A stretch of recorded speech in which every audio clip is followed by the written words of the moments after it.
Okay, in this part of our module here, we're going to talk social dynamics of organizations and how the process works. So rather than an organization is not simply the sum of its workers, it is something more than that. Okay? So organizational climate is this notion, a perception shared by employees about their entity. Some of the earlier workers, Kurt Levine, felt that you could have autocratic climates or democratic climates, depends on the type of organization. Okay? And so this notion of climate has been expanded, and that is the four dimensions of organizational climate. How much harmony is there in the organization? How challenging are the jobs? How supportive is leadership? How well do people work together? So you find that there can be different climates even in the same organization, right? You know, customer satisfaction might be in one part of the unit and have a service climate. One might have an innovation kind of climate, like in the R&D department or something. And so job satisfaction doesn't come just from your job, but from a perception of how well you fit the climate that you're in.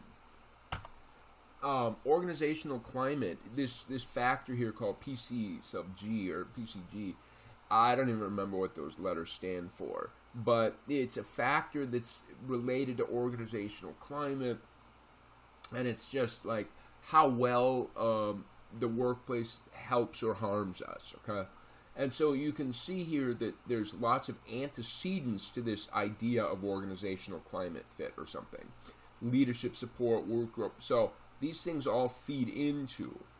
Now, we find whatever this factor is related to organizational climate, it predicts job satisfaction pretty highly. In turn, job satisfaction predicts job performance a little less.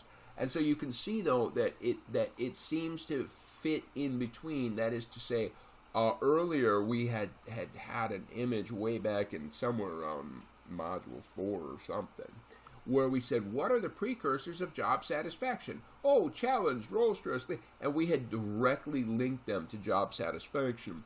And the argument is that implies that the individual worker's satisfaction is something independent of some larger organization. And so by adding this in the middle, it seems to mediate the relation. So job challenge does in fact predict job satisfaction, but the relationship is mediated by how the climate fit is. Okay? Climate, on the other hand, is not enough. You need to understand something a little larger. Culture, the shared beliefs and values created and communicated. At least when Google started, way back when, their organizational culture was summed up in a very simple phrase. I don't know if anybody remembers it. It was, do no evil. That was literally their corporate culture, right? I'm not sure how well they followed that over the years, but that was what they started with, do no evil, okay? So, Apple might have a organizational culture for creative innovation, all right? Because if they're not on the cutting edge, if they're not always something new, they're dying, okay?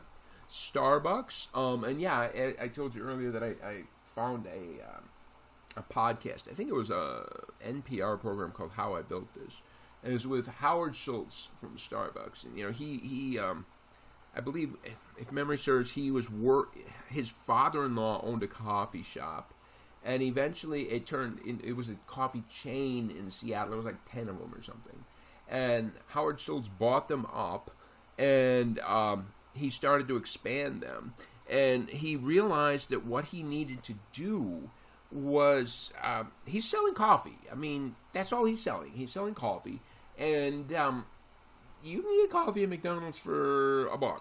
How do you compete with that? And so he decided to change the organizational culture because he was selling not just a cup of coffee, but the experience. So he wanted to make the shops more upscale. He wanted to have them be a place that you could stop and relax and enjoy. So he was selling an idea. He wasn't selling coffee. He's selling, and he did an excellent job, of selling All you gotta do is it's every Starbucks you ever go to, look at the drive-through line. Okay, it just never stops. Doesn't matter what time of day, it just never stops.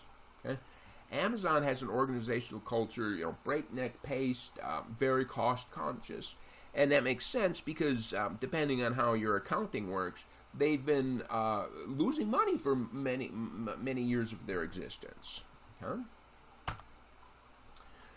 But you find that in an international sense, organizational culture can shift radically. Okay, that is, paternalistic attitudes among managers are much more likely in certain countries. Again, managers in other countries are more likely to consider loyalty to be a critical part.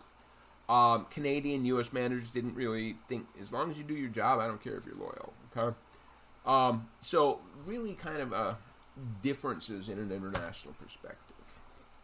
So you've got organizational climate and organizational culture, and now you got to talk about organizational fit. So if your company has a innovation culture, are you as an individual an innovative person?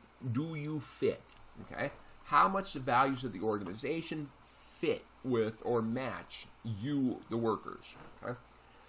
So, obviously, they can be changed. That is, the organizational culture can change the employees, and the employees can change the organizational culture. Okay? But what happens is that usually it's the company changing the workers. And so, socialization is a process by which a new employee is exposed to the culture of the organization. Okay? So applicants often are attracted to organizations that have characteristics that are compatible with themselves. Okay, that makes a lot of sense. Okay, organizations invest a lot of money to attract applicants who are a good fit. Because as we know, as you can probably predict, if there's not good organizational fit, you're going to quit, right? There's my poetry for the day. An interviewer, all right, one of the things they do, whether they realize it or not, is they're analyzing, does this person fit the culture of our organization? Because if this person doesn't fit our culture, in psychology we call it collegiality, all right? That's our word, collegiality, for will you be a good fit for the existing culture, okay? Or will you be a giant disruptor, okay? So some of the formal steps in socialization could be manuals, therefore telling the rules, right? Here are the rules. Meeting with HR representatives to talk about benefits and employment conditions, etc. Supervisors so that you can figure out responsibilities. And as we said, the greater attitude dissimilarity between a new hire and an assigned work group, the longer it takes. Okay? So socialization can be looked at as a three-step process.